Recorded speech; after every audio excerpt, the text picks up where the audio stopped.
Revolution now. Today we're gonna be reviewing Kero Kero Bonito's newest EP, Civilization 2. Kero Kero Bonito is just one of those acts where it seems like literally everyone likes them. Like they just are so universally loved, okay, and I can understand why. Because they're putting some really well-written, really catchy, fun pop music out that's very, I mean, it's just, they've got a great vocalist, and like in their debut album, they're bringing in a little bit of like J-pop influence, and a little bit of like kind of like chiptune video game influence, which is kind of like a cool little spin on a catchy album. But they're also like in their next album, Time and Place, they're bringing in some more like indie kind of like noise pop and guitars in their music. So it's kind of like it's pop music that's well written, which of course everyone's gonna enjoy a good catchy pop melody. But then they bring in these kind of cool little other influences into their music that's gonna appeal to more like music nerds who take music seriously and care about subgenre, whatever influences, whatever. It's a universally loved band. Not really one of my favorite acts because, like, they make electro pop, which is not really one of my favorite genres. I prefer to listen to hardcore punk, but I can see the appeal, and you know what? They're releasing a new EP today, or not today, last week, whenever they released it. I don't know, it's a new EP, Civilization 2. Let's start by taking a look at the album cover now!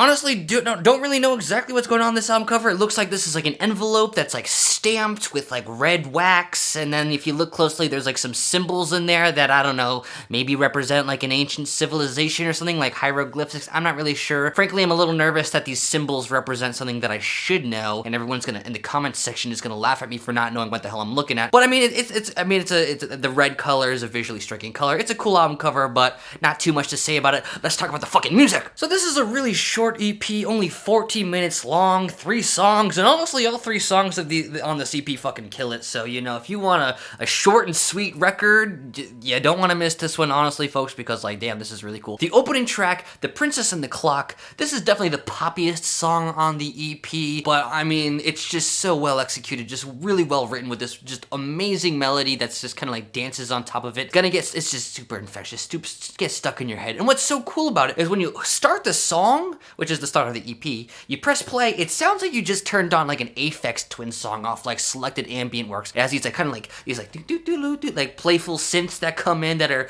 very like IDM-ish, but then as the song progresses, the more synth poppy synths come in, and the percussion comes in. You're like, okay, this is not Aphex Twin, this is a fucking dancey pop song. It's just so well written with that delicious melody and the cool kind of Aphex Twin-esque kind of like influence kind of swimming inside of there, that it's just like, you gotta appreciate it. I'm sure this is gonna be by far the most popular song on the EP. The second track on this EP, which the title kind of looks like a date, I don't remember it, it's a bunch of numbers, but this song kind of slows it down a bit, gives you a little bit of a breather after this super energetic, really catchy pop song that's still really cool, beautiful vocals, kind of these kind of like indie-tronica little beats and percussions that sound like a little bit video gamey or something like that. It's another really cool track. Not super as interested in this one, honestly, as the opening track. And even though The Princess and the Clock is definitely going to be the most like accessible and probably most listened to track off this EP, I think the real standout is actually the third song, Well Rested.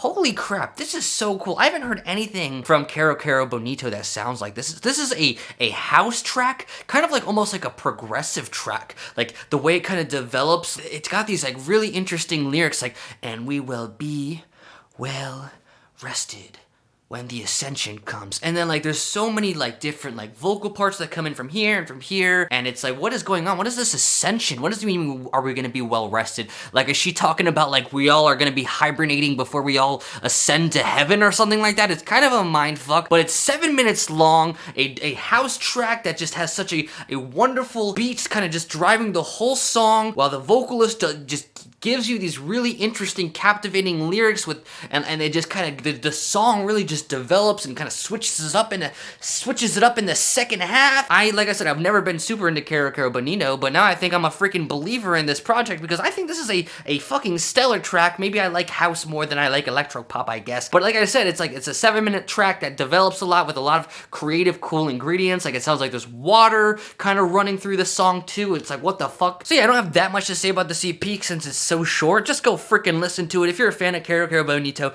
don't let this one slip past your radar. And if you haven't listened to Kero Kero Bonito, honestly, I think this is a great place to start.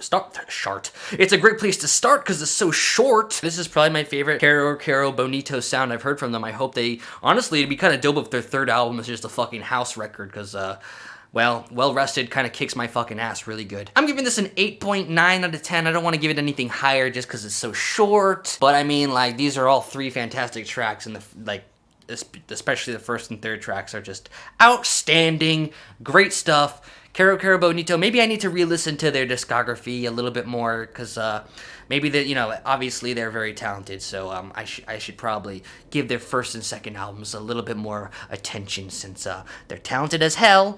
And that's all I have to say, folks. Thank you so much for watching. We are gonna have a punk revolution. This is a pop EP. I don't give a fuck. Well, I guess I do. Okay, I let y'all down by reviewing a pop EP and giving it a positive score. But it's Kero Kero Bonito, which is